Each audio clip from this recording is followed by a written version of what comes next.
Good morning everyone.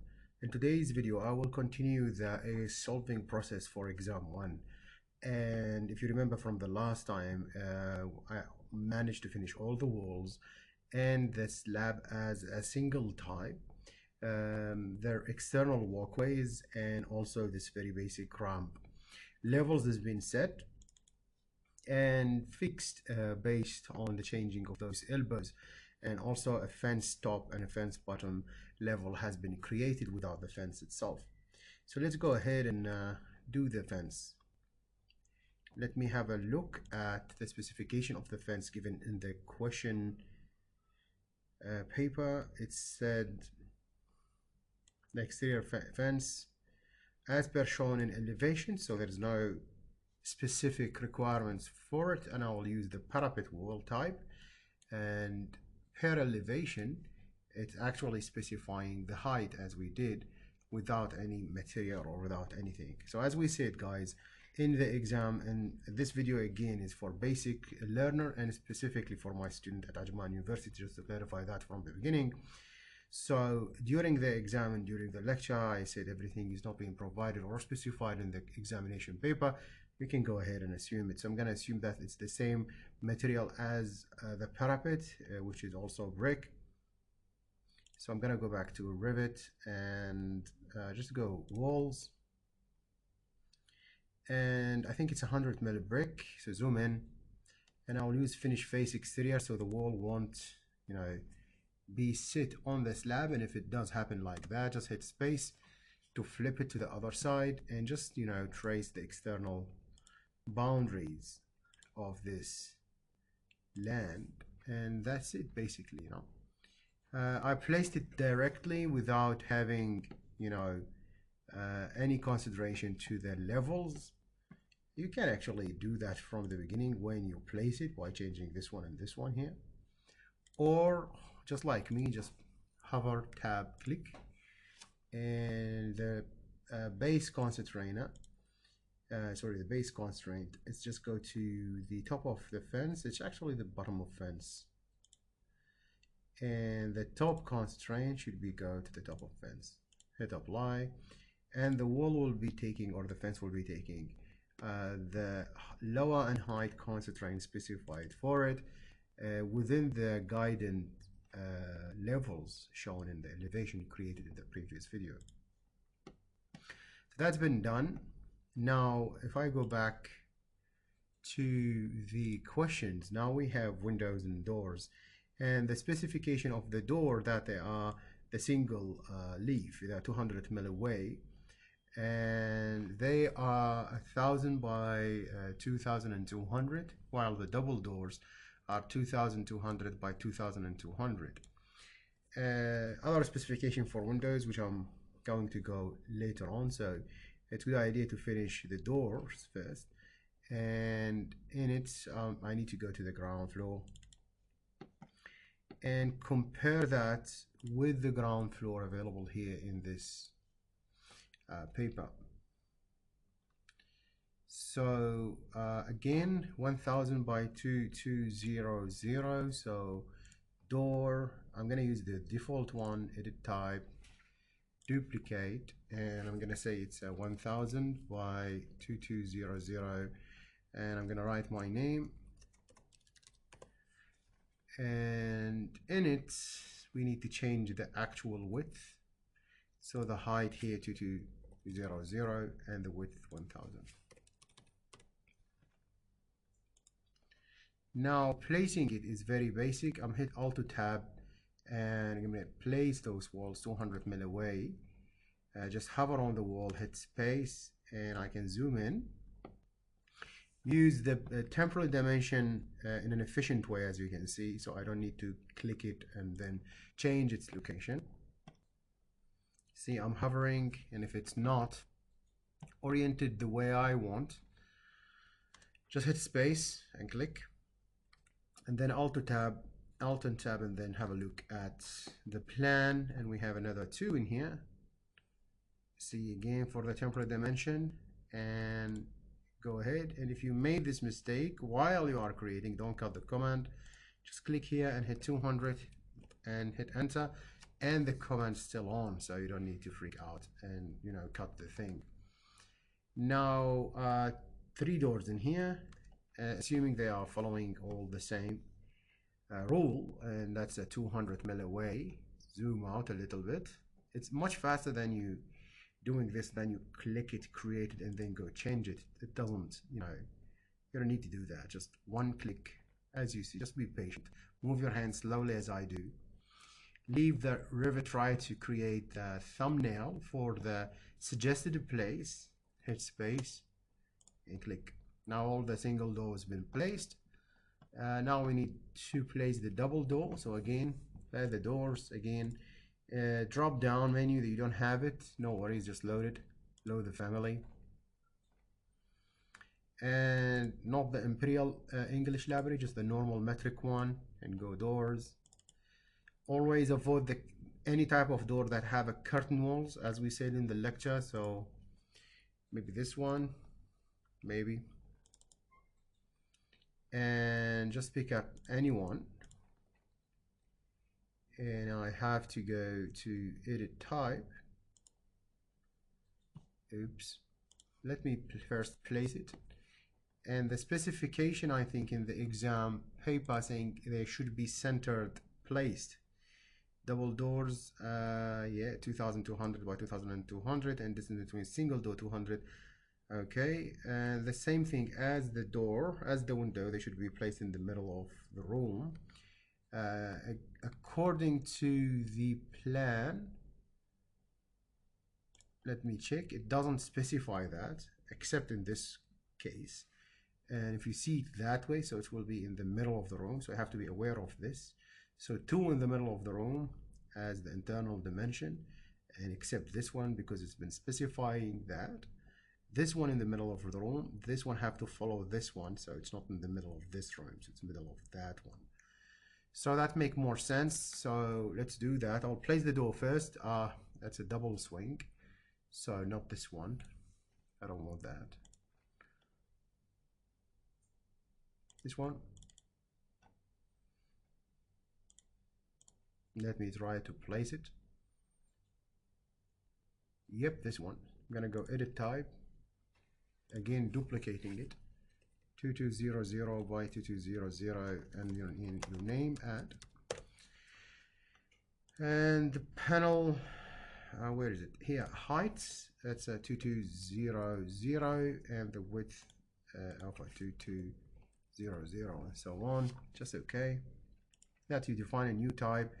Now to place it in the middle of the room, just give it a second while hovering above the wall until you see the left side and the right side dimension are the same. If you are not seeing the full dimension like this, just zoom out. You don't need to see everything so close. Just zoom out until you see the temporal dimensions, see them as an equal values, then you click. That's all the trick you need to know.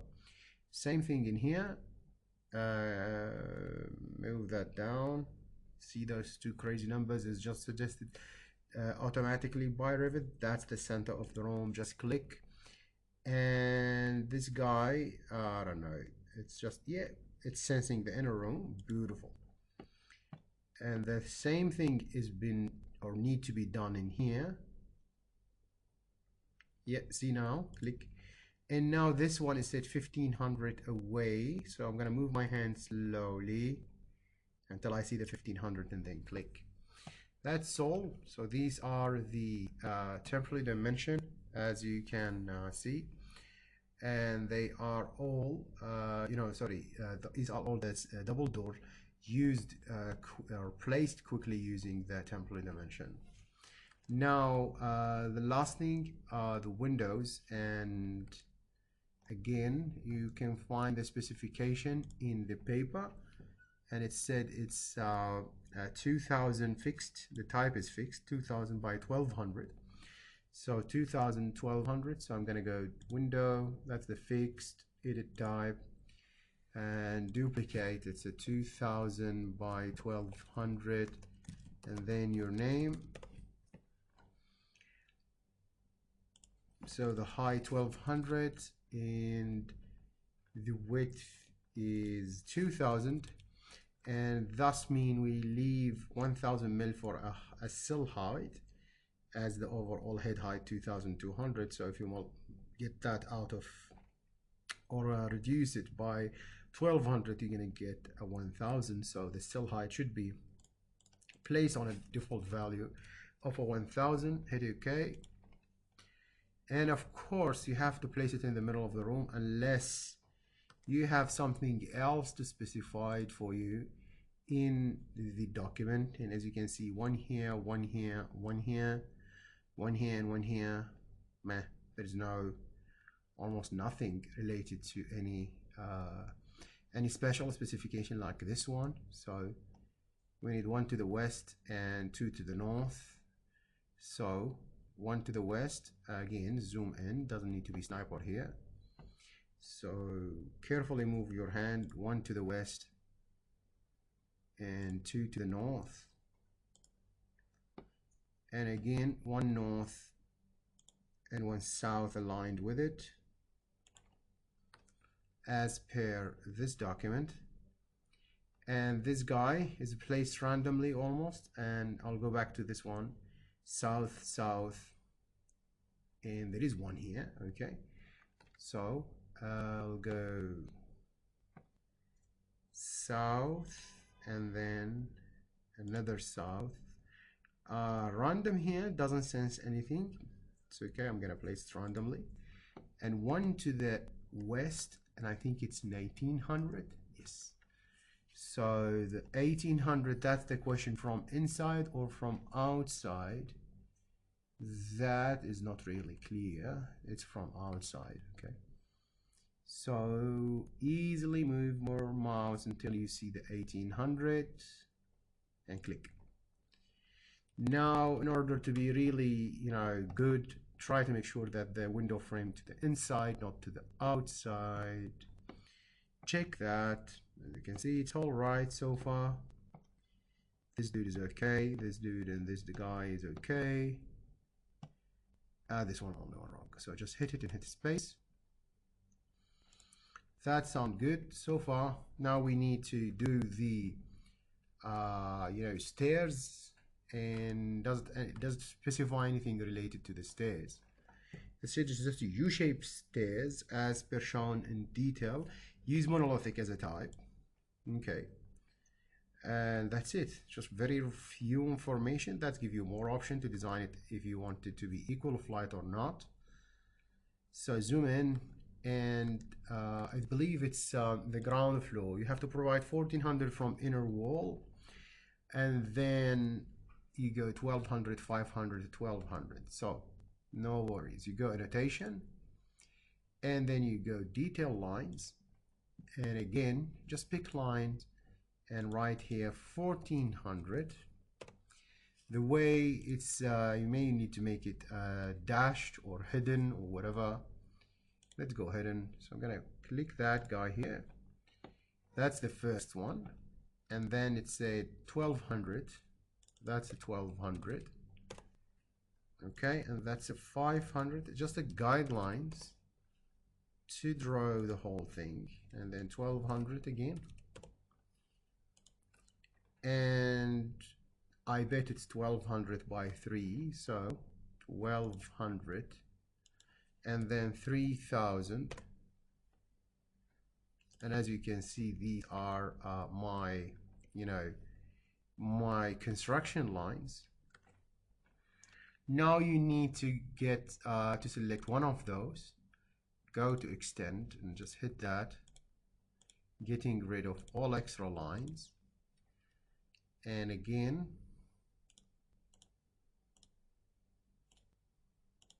as you can see, okay, now select that guy and you need to split it. We don't need probably another extend in here. See, and then trim. We don't want, so I can use the center line if it's allow me to use that during the creation of the flight. I might need to move that aside.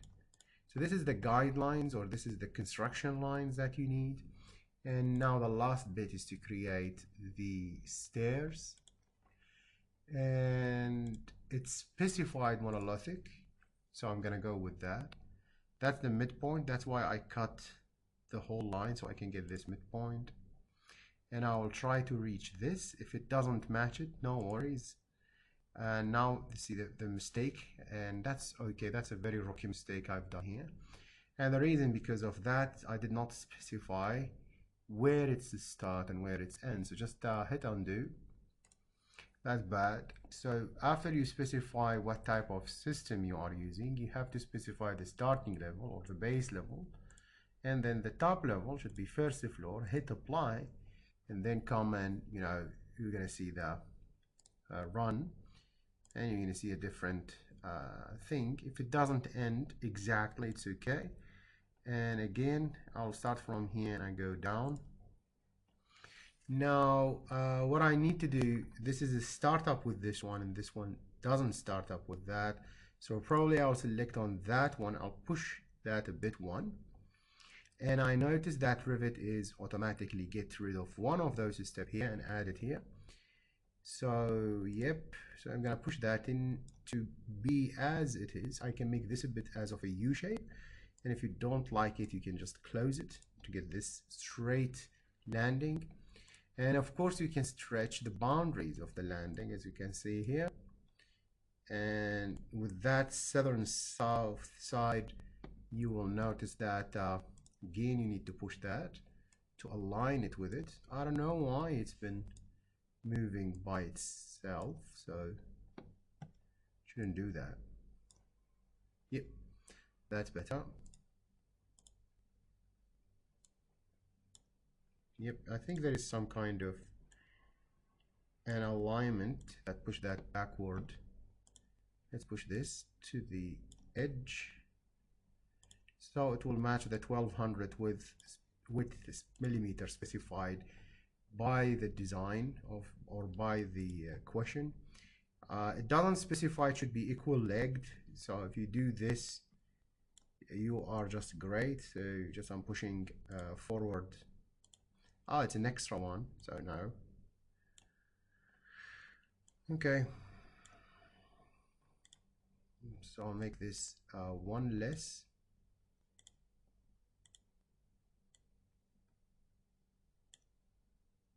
Yep, so it's exactly 10 here and 10 here. Let me finish this, and you can notice that the handle has been placed automatically. It's okay if there is a gap in here. The zone that I specified is just for you to sketch within it. Now you have to go to the 3D. Now we need to see the stairs, what it's actually doing. So I'm gonna get this wall and hit EH, element height, select this wall, EH in the keyboard. Now the stairs is going up, but we cannot see anything. It's okay, go to the first floor. Actually, if I go back first, I need to select the slab, and then go edit boundary, so you get into the sketching mode, and then you go to the first floor. Simply draw a rectangle like such, and that will cut a hole inside the slab. Hit a touch, so you can see now you can look through the whole thing. I know that the stairs is not reaching exactly, and Revit considered this part of the thickness of the slab as the last razor, and the same height is here is equal. I will consider this accepted. You can of course change the height and make that reach to the level. It's a different thing. I'm not gonna go with or changing that. And again, for the sake of this very primary exam, I will consider this as is sufficient, so you don't need to draw the handle going all the way, preventing from falling down. That's not part of this exam one. It's actually part of exam 2, which we're gonna have very soon in the university, which we're gonna explain how the rail can be extend and rotate and connected to the wall and prevent this part from the slab and make it full continuous. So that is acceptable 100% for the level of this exam. And now the glasses, you gotta select the permanent hiding elements. So select this one, right click, unhide the element, and then select this guy, right click again, unhide the element, and it's simply here in this small globe icon. Now turn it off, and that's it. You get the building with the stairs done, with the windows, doors, double doors, single doors inside. The fence has already been designed and made. The one last step that you might need to have a look at is you need to add better dimension and more dimension. And again, they just go to annotate and hit a line and just zoom in and hit tab and click, and then go to this one. You see it sense the edges of the window. If it doesn't sense the face of the wall, it's okay, just hover above the wall, the face of it, and hit tab, and it will sense it immediately. Just to click anywhere, and that's it. I think it's a self-explained issue or a process. It's just very easy to be done. So I'm not gonna waste time and try to do it. There is another way, of course. If you can select the entire wall, and Revit will dimension the overall thing, and I'll explain that in later exercises in this channel. Anyway, guys, this is the final or the best accepted answer for the exam 1. Again, this is part of the elementary Revit course, and you should be able to model this very basic building, very basic level of detailing of it, by finishing 4 lectures from this course. I wish that, guys, you find this useful. Thank you very much for watching, and have a good day.